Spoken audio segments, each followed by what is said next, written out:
Lakini labda niwaambie tu kwamba nini kinachoendelea.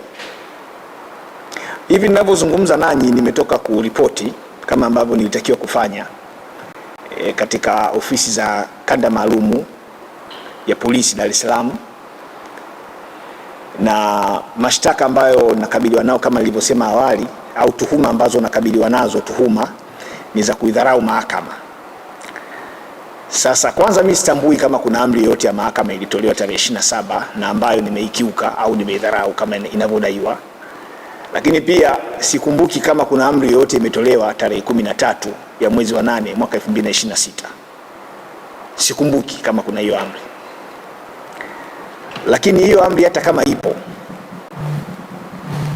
na ambayo ndio imepelekea tuhuma hizi nilizonazo chini ya kifungu cha 114 cha sheria ya kanuni ya adhabu, ambayo ni sura ya 16 ya sheria za Tanzania. Kifungu hicho kinaeleza wazi kabisa kwamba mtu yeyote ambaye anafanya kosa la kudharau amri ya mahakama anapaswa kuchukuliwa hatua papo kwa papo. Manake kwa maneno mengine ya kitaalamu, he or she must be summarily punished by the court. Kwa hiyo kitendo cha kudharau mahakama kinapaswa kuadhibiwa mbele ya mahakama iliyodharauliwa. Kosa la kudharau mahakama chini ya kifungu cha 114 cha sheria ya kanuni ya adhabu, kosa hilo duniani kote halijawahi kupelelezwa wala haliko subject ya upelelezi wa polisi. Lakini mimi nashukuru Mungu kwa sababu sheria inakuwa kwa kuijaribu. Sisi wanasheria tunasema the law should always be tested, ili kuweza kuona efficiency yake, kuweza kuona ufanisi wake. Na nawashukuru kabisa ofisi ya kamanda wa polisi kanda maalum ya Dar es Salaam chini ya ofisi ya mkuu wa upelelezi kanda maalum ya Dar es Salaam kwa maana ya ZDCO, kwa sababu wanapeleleza kosa hili kwa malengo ya kwamba kutafuta ushahidi ili waweze kunifikisha mahakamani. Na moja kati ya hatua ambazo wamezichukua kwenye tuhuma hizi ni kwenda kunipekua ili kuweza kutafuta vielelezo vyovyote ambavyo vinaunga mkono kosa la kudharau mahakama. Yaani kosa limefanyika mahakamani lakini imeenda kupekuliwa nyumbani. Kuna vielelezo ambavyo vilikuwa vinatafutwa kwa ajili ya kuweza kujenga kesi ya jamhuri. Na nashukuru upelelezi unaendelea, nimeambiwa hivyo, na kwa maana hiyo dhamana ni haki yangu kama nilivyosema awali, nikadhaminiwa.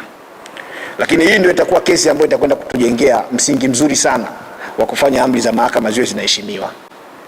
Kwa muda ambao nimefanya kazi mahakamani kama wakili, nimeshuhudia mara kadhaa upande wa jamhuri kwenye kesi za jinai wakiwa wanadharau amri za mahakama.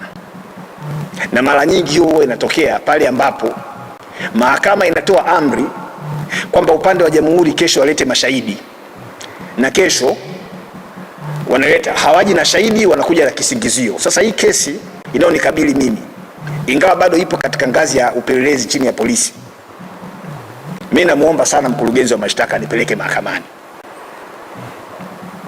Anipeleke mahakamani kwa sababu itasaidia sana kukuza jurisprudence ya sheria yetu, ili pale ambapo upande wa jamhuri kwenye kesi za jinai watakapokuwa wanashindwa kutimiza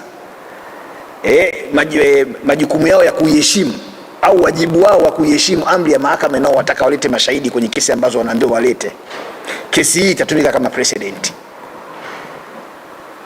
Lakini muhimu hapa kufahamu wa Tanzania ni kwamba mimi sijawahi kumdharau jaji yoyote wala hakimu yoyote. Ndio maana sijawahi kufikishwa hata kwenye kamati ya maadili na kukutwa na hatia. Sijawahi kufanyiwa hivyo. Kwa hiyo kama kuna jaji anasema mimi namdharau, alafu huyo jaji akunichukulia hatua, huyo jaji anapaswa watu wamshangae tu, kwa sababu anao mamlaka ya kisheria ya kuweza kumchukulia hatua, sio tu wakili, lakini mtu yeyote ambaye yuko mahakamani na akaonyesha dharau kwa mahakama. Kwa hiyo hayo mambo mengine yanayosemwa juu yangu kwamba nilidharau mahakama, si kuna majaji sisi nagombana nao, hayo yote ni majungu tu, au ni kama taarabu ambazo zinaimba huko katika kumbi mbalimbali za starehe.